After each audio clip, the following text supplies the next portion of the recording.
Welcome back, everyone, to another live stream podcast with Trita Parsi, who is expert on Iran and part of the Kinsey Institute. Trita, it's lovely to have you back. We spoke, I think it was about a month ago, maybe just a bit under, and the situation was about whether or not we would see an escalation. I'm very interested to know how you see the situation right now, and then we can get into some specifics. Great to be back with you. And I remember that previous conversation. And one of the things I was wrong on in my previous predictions, as you know, I did believe that the Israelis were going to attack again. I did not believe that it would have been such a strong American component or frankly, American ownership of the war. And I'm quite stunned that Trump miscalculated his own base and the war as much as he has done. Trump believed that this war was going to last 4 days. He thought that after the killing of the supreme leader within the first 24 hours, the regime would implode and the Iranians would have no choice but to surrender. He was looking for their surrender in the negotiations. Clearly didn't get that either, but didn't register that surrender was never in the cards, but thought that, by taking out the supreme leader and bombing the country, the Iranians would back off. Now we're seeing that all of those assumptions were completely wrong. And Trump did not have a plan B. The American war effort has largely been in disarray ever since. The war is being improvised. And the rhetoric coming from the administration is increasingly not matching the realities on the ground. Trump has been saying that the war is more or less finished and, we're already won on the ground. The French and the Italians are now setting up their own negotiations with Iran in order to be able to be allowed safe passage through the Strait of Hormuz. The Iranians are effectively controlling it, not the United States. Peak has said this morning that the Iranian leaders are hiding like rats, whereas images show that they're actually out for Quds Day, Jerusalem Day, protesting on Engelab Street in Tehran right now, while the bombs are falling. I mean, there's some remarkable images of bombs exploding not too far away from the protest, and the protesters are not flinching. They're not hiding for cover. They're not changing direction, but they're actually marching onwards towards the explosions. And that includes several of the key leaders of the Iranian theocracy, from Ali Larijani to Abbas Araghchi to the President Pezeshkian and many others that have been identified. So you have an American rhetoric that is just completely disconnected from the realities on the ground. And it's, Peak Hesed is increasingly looking like Baghdad Bob. You've got some great lines there, Trita, but there's a question I want to ask you a little bit later on about Europe, because in the time that we were preparing to speak with one another, an interesting headline from the Financial Times came out, which I in principle agree with, but I want to get your take in just a second. But I was speaking to Ali Vez of International Crisis Group during the week, and one of the things that I am interested in is just to what extent is there a support for what's happening? Because in my perspective, even if there was a large proportion of Iranian people who welcomed an attempt to regime change, there's quite a clear growing proportion of people who are shocked, one, by the extent of the damage or extent of which Israel and America are going to intervene, but two, growing resentment, perhaps, that this is not working, it wasn't worth the cost and the risk. Where do you sit in this sort of mixture of opinions? I think it's very important to understand that Iran is a very, very, very diverse and very polarized space.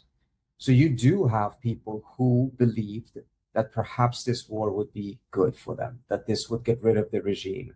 A sentiment amongst the population, a portion of the population, driven, and I can go into the details of that, by some propaganda coming out of Iran International and some of these other outlets, that there simply is no way for the Iranian people to be able to overthrow this government or make it back down on specific issues. The only way out is foreign military intervention.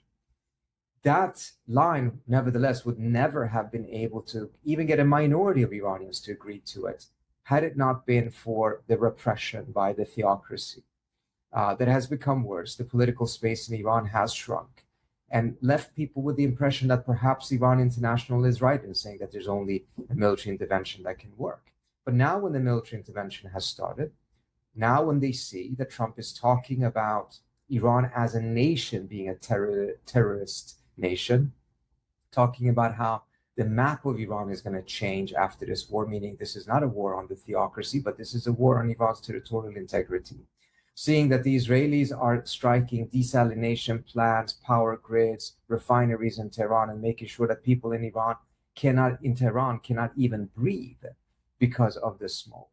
We're seeing clear signs that many of those people who were perhaps not solidly in favor of a war, but nevertheless thought perhaps it could work, are now shifting sides. And that there's a nationalist sentiments growing, but more than anything else, we're seeing that the base of the Islamic Republic, the base that I don't believe is more than 15 to 20% of the population, but that's still up to 18 million people. The base is energized. The base is feeling a completely different thing from those who are welcoming these bombs, because the killing of the supreme leader, the replacement of him with his son, etc., all of these things have just really rallied the base. And you could see it at these different protests in which they're chanting Allahu Akbar as the bombs are actually falling. So this is very critical, because part of the reason why the Islamic Republic has been so unwilling to surrender to the US or give in on concessions that they found unacceptable is because of this base. They were fearful that if they lost this base, they would have nothing left. And they knew that this base would be energized by resistance. And that is now how things are playing out right now. And this Islamic Republic knows, or it calculates at least, that that is all it needs to continue to survive, to make sure that it has the base on its side. Now, one thing that I think will be important to see after this war, let's assume the war at some point ends, let's assume that the theocracy is still in power. There is that nationalism that has been awakened again, but we saw that happening in the June war as well. And 2 months after the war, the nationalism was gone. People were back to being angry at the Islamic Republic. And very little was done to actually make sure that that bridging of the gap between society and state was made enduring, made durable. Whether they will repeat that mistake again or not depends, of course, on how they play their cards. Whatever they did between June and January clearly did not work. Whether they will do something differently afterwards remains to be seen. But Trita, how much is it? Can we rely on a sense of stoking national sentiment, right? How easily is that applicable in the case of Iran? Because we've got the Islamic Republic of Iran, and we've got this idea of Persian nationalism, which Ali also referenced during our conversation. It stimulates a sense of rallying around the flag, but which flag is that exactly? Well, at this point, it's just a flag of the nation. It does, the regime does not matter when the territorial integrity of the country is being threatened. When Trump is talking about potentially funding and arming secessionist organizations and separatists, pushing that button of a potential dismemberment of Iran, a fear that is deep in Iranian society, regardless of what you think about the regime or what you think of the monarchists. That is actually a very commonly held view, that the West for long has been trying to partition Iran and dismember it. So if Trump wanted to see people rise up, he's pushed all the wrong buttons, done all the wrong things to get that to happen. When he's talking about separatism or funding them, arming them, that the map of Iran will change, that is working completely in the opposite direction of where he wants things to go. I try to be relatively balanced in my framings or positioning, but I think it is pretty ludicrous to think that there is even a remote possibility or success rate of backing some kind of group of individuals, minority group, to stimulate a common uprising, right? I find it very difficult. Correct me if I'm wrong, but if we combine the IRGC, the Besieged militia, the Artesh conventional military forces, that's anywhere in the realm of what, 400,000 or 500,000 people. Now, of course, there can be defections, there can be desertions, conscripts. I understand there's caveats, but the point being is you need a sizable force to be able to accurately take on such an entity. And other people argue, well, if the Kurds are supported by American airstrikes and operations, then that helps. But I just find it a very difficult scenario to see working out in the intended way. No, I think you're absolutely right. And I think it's important to understand the Iranian state is not fearing the Kurdish militants as a military force that will be a problem for them.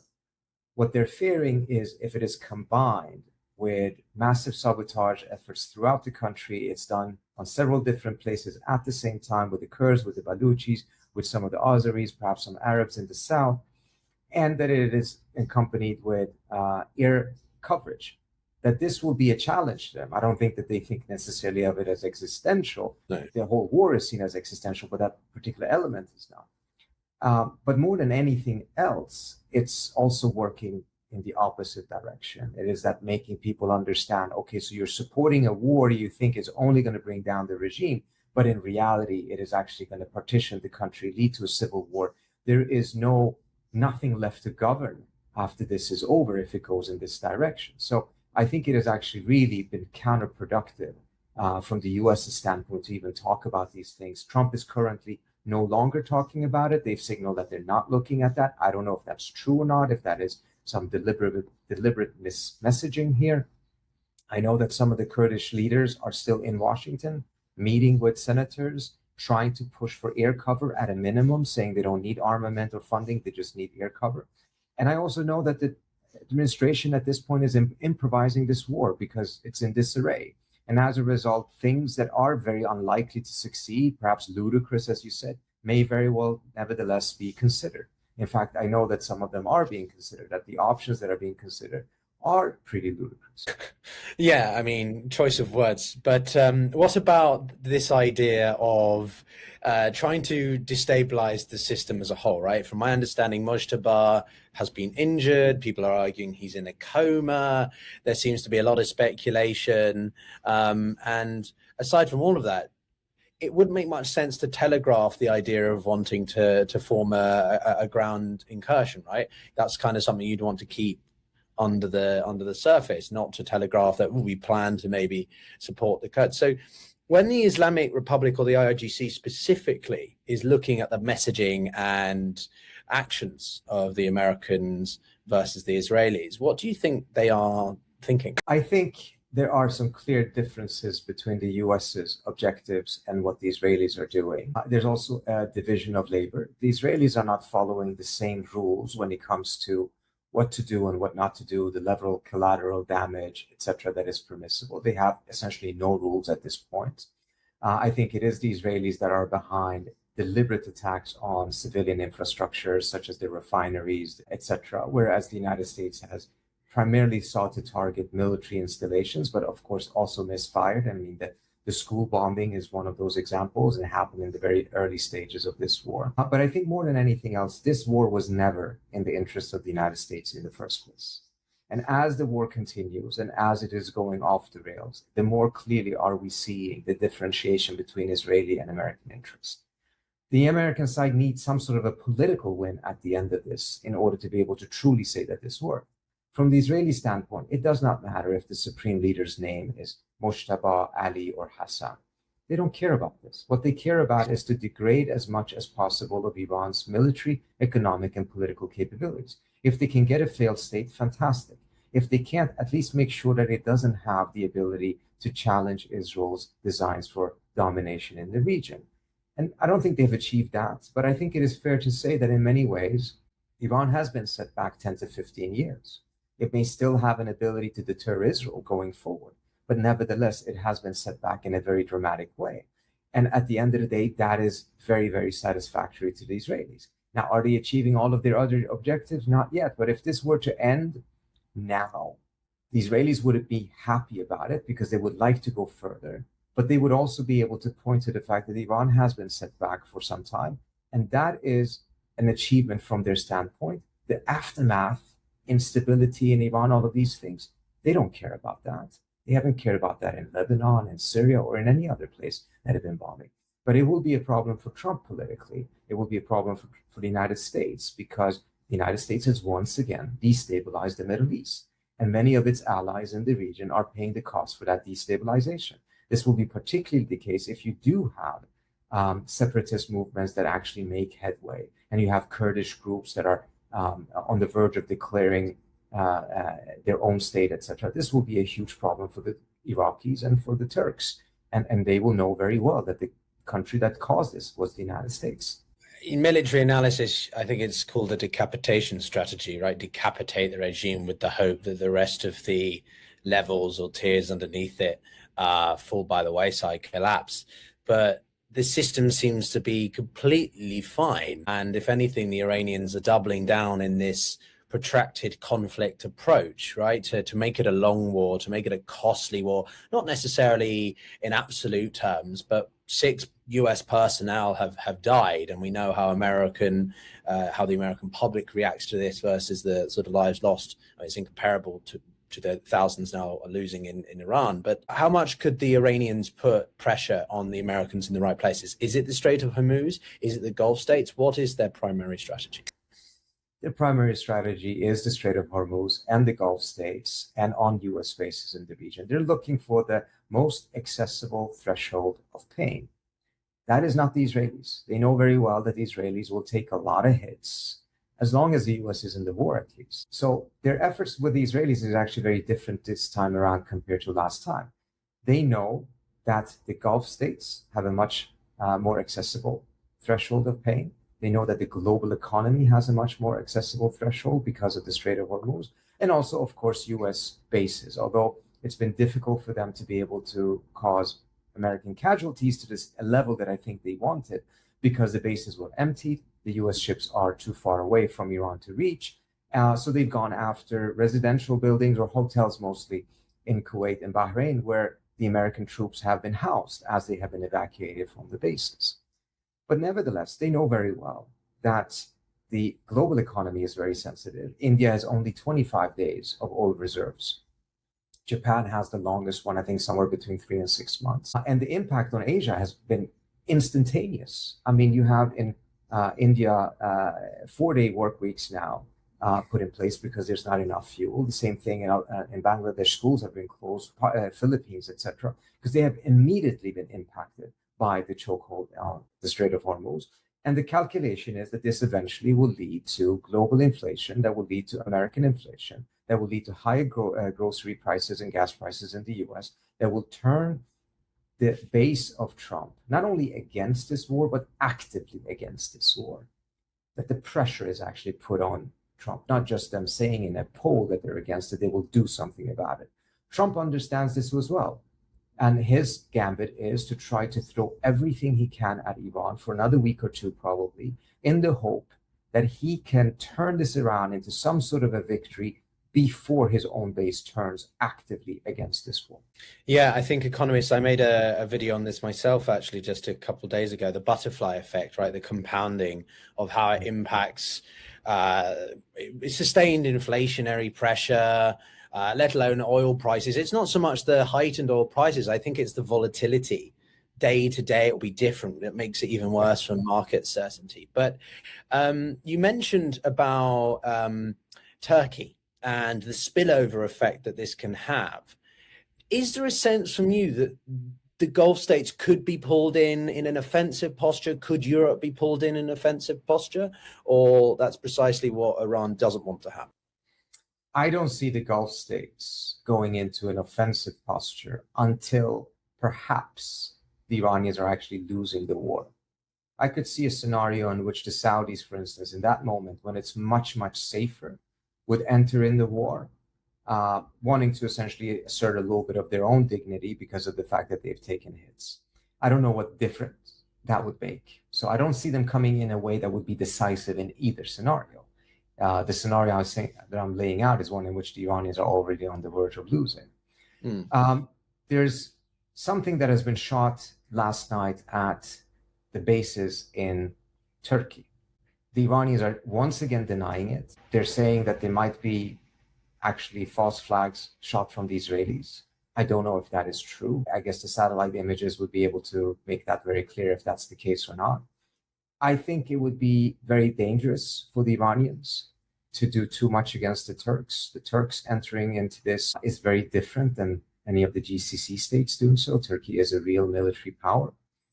Turkey is, of course, also a state that the Iranians, and this is very mutual, despite many, many differences. They have fought each other 19 wars during the Ottoman Empire, half of them won by Iran, half of them won by the Ottomans. they have enough respect for each other to know that they don't want to go into any major confrontation with each other. And the Turks also, of course, understand that this is something that the Israelis would want. And as soon as the Turks are into that war and Turkey is also then weakened, they know very well, because the Israelis are talking about it very openly. Just look what Naftali Bennett said about 3 weeks ago. Turkey is Israel's next target. So the Turks have an interest not getting dragged into a war that weakens them and only makes them a greater vulnerability for an Israeli attack afterwards. So just on this point quickly, how much do you think this plays into the broader balance of power shift that we're seeing? Because in my opinion, I think we talked about this at the end of our last conversation, but it seems to me that there's a growing sort of coalition on one side and a coalition on the other, right? The Saudis, the Pakistanis on one, Israel, the UAE on the other, and then a couple of other parties. But like, how much do you think that is playing into the calculus of third parties that aren't involved in this, but that could be drawn into it? So you had that constellation starting to be formed prior to the war. I think part of what the Israelis are trying to do is to drag almost all of those states into a war with Iran, because that would actually undo that constellation. If the Turks, the Saudis enter into a war and actually become co-belligerents against Iran, then you have really undone that embryonic constellation that was being formed. This is openly being stated by some officials, particularly in Oman, who are saying that they believe that the intent here is to drag all of them into a war with Iran that ultimately will benefit Israel. And that it is also aimed at making sure that after this war, there will never be any talk any longer about a Palestinian state. Whether that is entirely true or not, I don't know. But this is how many countries there see it. So Israel de facto becoming the military hegemon of the region, although it largely is. Right. Well, no, I don't think it is. I think it's very important to make a distinction between what they are trying to achieve and what they actually are incapable of. Israel could not even conduct this war, forget about establishing hegemony, absent very strong American support. It cannot defend itself absent massive American support in terms of interceptors, intelligence, etc. The Iranians have been taking out a lot of the American radars precisely for that reason. So it's very different to say that you're actually the hegemon and that you are a de facto dominant power because of the support that the United States is providing you, but it is completely dependent on the US. But a hegemon is actually establishing its hegemony based on its own power, not based on a superpower elsewhere underwriting that war for them. So I floated this reference to Europe at the beginning of our conversation. I'm finally going to bring it in now. But the Financial Times reported just in the past couple of hours that the Europeans, led by France and Italy, are actively seeking talks with Iran, with the Islamic Republic or IRGC, about getting access through the Strait of Hormuz. Now, from my perspective, I think that this is notable for a couple of reasons. Obviously, it shows the growing willingness of European states to move beyond the realm of the United States, right? They have their own strategic autonomy, their own foreign policy. But second, it's kind of a blow to Trump for his operations in Iran, because they are still clearly treating the Islamic Republic as a functioning government. Which is not what the Americans, as you said, Pete Hegseth would like to sort of portray. So what is this? How do you read that? Is it a big deal or not really? It is a massive deal. Look, the Europeans want to have access to the oil. Who did they go to get that access? They're going to the entity that is controlling the straits. Who is that? It is Iran, not the United States. They didn't go to Washington to ask for this. They went to Tehran. It tells you something of what the realities on the ground are actually looking like, rather than the sound bites that are coming out of Pete Hegseth. This is crucial. Now, whether they succeed or not, whether this is also aimed at, threatening the Iranians of the consequences if they don't provide it, it's, we don't know the full content of what this diplomacy is. I don't think the Italians are making any such threats. The French have other capabilities. But these are two states that are very vulnerable to this. I mean, the Italians were one of the biggest trading partners of Iran prior to Trump's maximum pressure. They and the Spanish were relying about 5% or so on Iranian oil. That's all now being changed to, I believe, mostly Saudi oil. They changed their refineries to be able to handle Saudi oil, which is different from Iranian oil in terms of It's, I won't be able to go into the details of that, but it's, heavier or lighter, whatever it is. And now they've made themselves more dependent on the Saudis. And it turns out that it's the Iranians that control whether they can buy the Saudi oil or not. So, strategic calculations is at the level of a kindergartner at this point, and it has been for some time. It is embarrassing. The process of self-vacillation, it's just continuing. And none of this is serving European interest in any way, shape, or form. There have been some moments in which they have stood up, been more independent vis-a-vis the United States. And when they have actually done that, it's actually worked, yet they are not willing to do so on a more consistent basis. And I have to say, as a representative of an American think tank, we want to see at the Quincy Institute a stronger and independent Europe that actually is a more worthy partner of the United States. Because we know that every once in a while, we in the United States have pretty dumb ideas. As of late, it's been happening with greater consistency. And we need a Europe that every once in a while can tell us, that's a bad idea, don't do it, just as Europe did in 2003. Unfortunately, they failed to convince us of the folly of the invasion of Iraq, but we needed that ally that could say that to us. And now we don't have it, because now instead you have the Germans coming out strongly in favor of this idiotic and illegal war. And you have the commander of NATO, or the head of NATO, whatever his title is, coming out fully embracing this. That is a Europe that is of no use to the United States. No, I certainly agree. I think in responsible statecraft, it's better to show restraint or a longer strategic mindset. And I mean, in your case of the Italians, I was in Italy last week, and from my understanding, a large proportion of Italians, including policymakers, are in the mind of following Spain in preventing the United States from using certain bases, which would be much bigger because of NATO's Southern Command is in Naples or just outside Naples. It'd be a huge blow to American operations or limitations. And Giorgia Meloni has done this remarkable job of trying to be on good terms with Trump whilst being critical of certain foreign policy decisions. So no, I wholeheartedly agree with you. But I guess, Trita, and the last question I have for you is simply, where do you see this going? Is this just a conflict that is sort of in the backdrop now? We live in this sustained new normal of higher energy prices, volatility, flashpoints cropping up occasionally, flare-ups across the region? Or is it going to be, it's too significant to sustain for too long? No, it's the latter. Obviously, it's not going to have the same headlines, the same intensity of news coverage as it did in the first 24 to 48 hours. That's going to go down a little bit. But this is not a war that is sustainable. The cost is overwhelming, not just in the terms of munitions, etc. I think so far it's cost the U.S. more than $11 billion. And that's not even counting the destruction of many of these radar systems, some of them being up to $1 billion in cost in and of themselves. So it's not really fully taking into account the full cost of this war. But more than anything else, going back to what you mentioned yourself earlier on, the chokehold of the Strait of Hormuz, the fluctuation of the prices, the lack of balance and stability, the instability that this is causing is too overwhelming of a cost for this to be able to sustain. Trump is, in my view, desperate and panicking. He's throwing everything he can at the Iranians, hoping that the sound of more explosions will cover up the fact that there is no strategy. But bottom line is hoping that he turns this around within the next 2 weeks before his own base really turns actively against this. But what is important to understand in this, that I cannot see any strategy of how to achieve it. It's just more bombings, not any real clear strategy. All right. Well, Trita Parsi of the Queen's Institute, thank you so much for your time this afternoon. And we'll see you all soon. Take care, everyone.